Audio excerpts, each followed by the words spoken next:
Hi, and welcome back. Today I'm pondering the question, is it really possible to retire at 55 years old?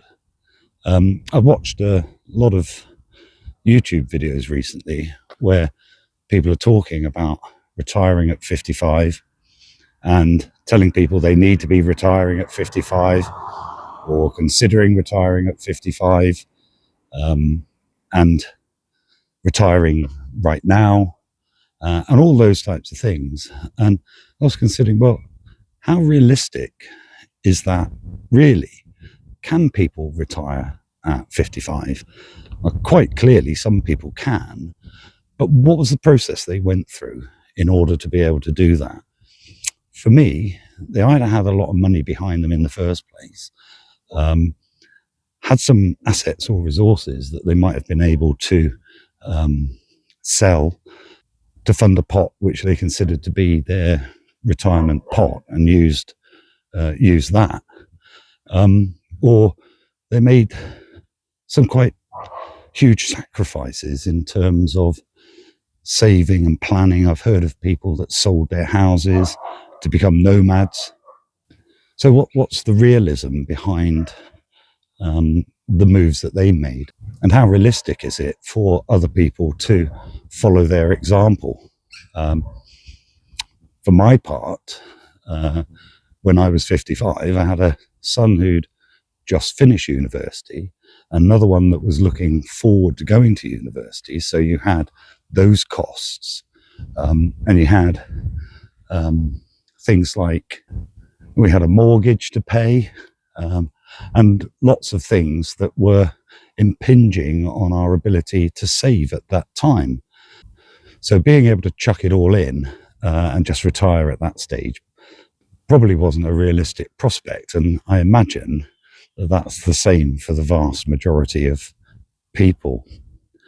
I don't even think that a lot of people even start planning until after the children have left school or left home, because simply you don't have the resources to be able to do that, to use it. So for us, I think that once both of the children had left home, they'd started their lives. We'd done our job as parents in order to get them where they needed to be. And it was finally an opportunity for us to be able to start thinking about ourselves. So really, our retirement planning didn't really take place until after I was 55 or around the age of 55 before we could even start to consider what we were going to do and what our expectations were, and when we might actually be able to retire. And of course, I might call myself the retirement rebel, but the reality is I'm not much of a risk taker. And I suppose I went down the traditional route of thinking age of 65, pensionable state pension age, and that would be a good time to retire. Well, of course, with less than 10 years before I was due to retire, the government moved the goalposts and pushed the retirement age up to 67. So my goal was still to retire at 65.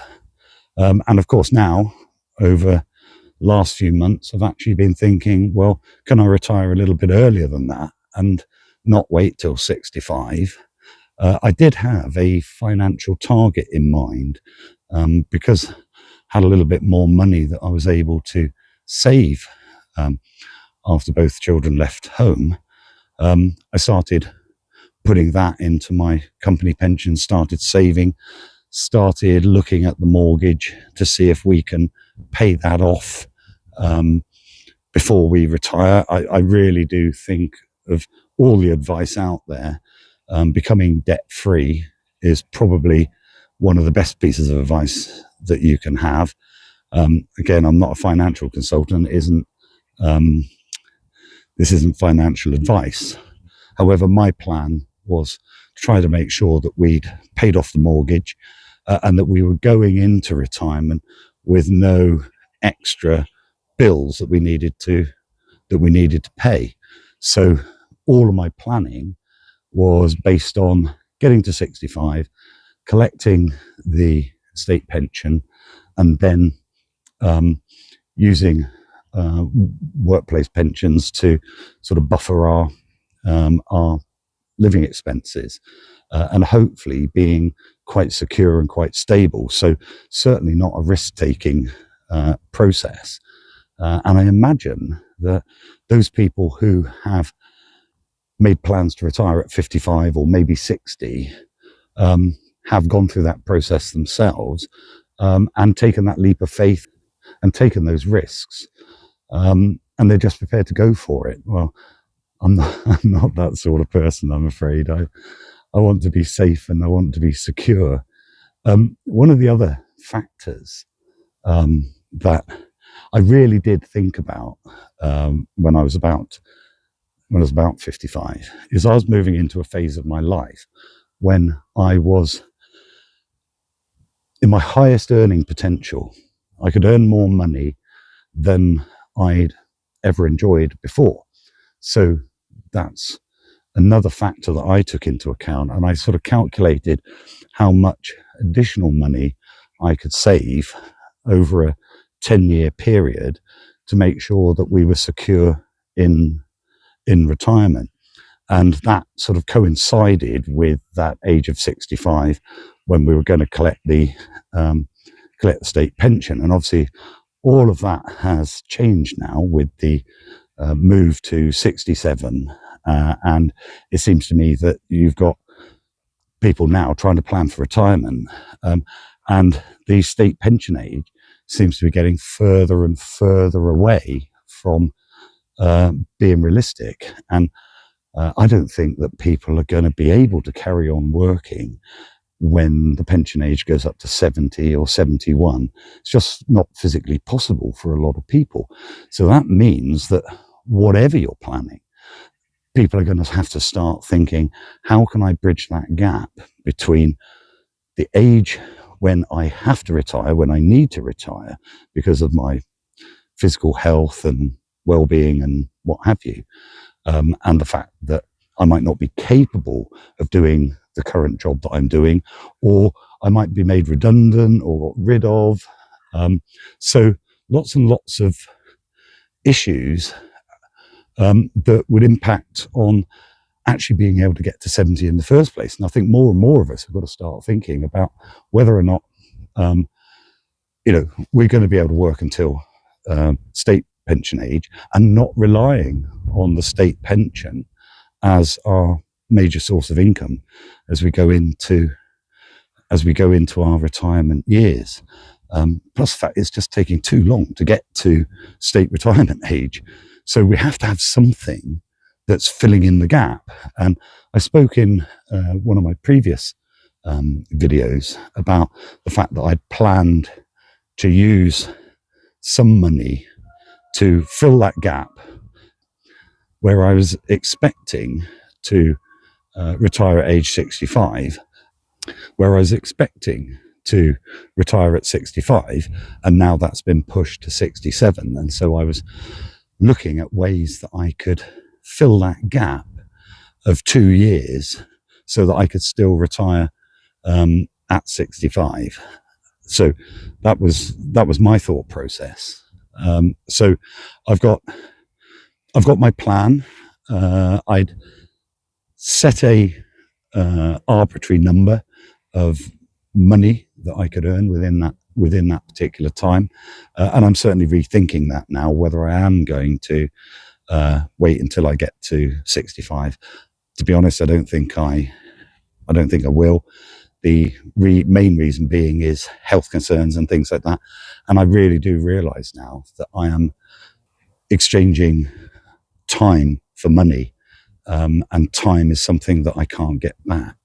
So I'm actually thinking now of bringing my retirement age forward, and not worrying about the arbitrary number that I'd originally calculated, mainly because that actual number wasn't based on anything.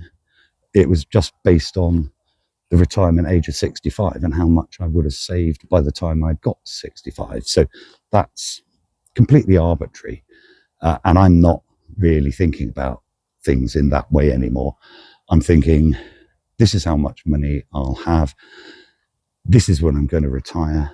And that's it. It's as simple as that. I'm not going to bother with all of that, setting a specific date or a specific goal. I'm going to continue working for a little while, but I'm certainly not going to wait until 65 now. I've made that decision. So I suppose the interesting thing is now that the gap that I have to bridge between now and state pension age is actually grown. And so I need to be able to have enough money. So that's going to start impacting on the total amount. So I'm going to end up with less than my target figure. And I'm going to have to dip into that earlier than I was intending to do, maybe 6 months earlier or something like that. So lots of changes. And I really think that when I talk about planning, it's very often about the fact that you need to be prepared to pivot, make some changes, and not expect your plan to go perfectly how you imagined it to be, and expect some of those ups and downs that come along. Anyway, I'd be really interested in what your thoughts are, whether or not the whole 55 years old is a realistic prospect, and what is reality in the real world when it comes to planning retirement, and when you might actually be able to retire, and the changes that are happening in terms of governments and taxes, and how that's impacting on your personal planning. So really interesting. I don't know if the YouTube dreamland scenario of being able to retire comfortably at 55 is a realistic one. It certainly isn't for me. And I've been put in the position now that I've got to make some serious decisions, which is absolutely fine. And I'm still part of the conversation in terms of making those decisions. But it certainly wouldn't have been the case at the age of 55. So I'd love to hear your thoughts. I don't see my job as telling you how to do things or anything like that. My channel is all about my journey and the things that I'm experiencing, the things that I'm doing, and just putting them out there in case anyone else has similar issues or similar thoughts. So I'm just telling you my thoughts and my philosophy. If you have enjoyed my content so far, then please think about liking and subscribing, because it helps me to grow my channel and reach a wider audience. And thank you for watching, and I'll see you next time. Bye-bye.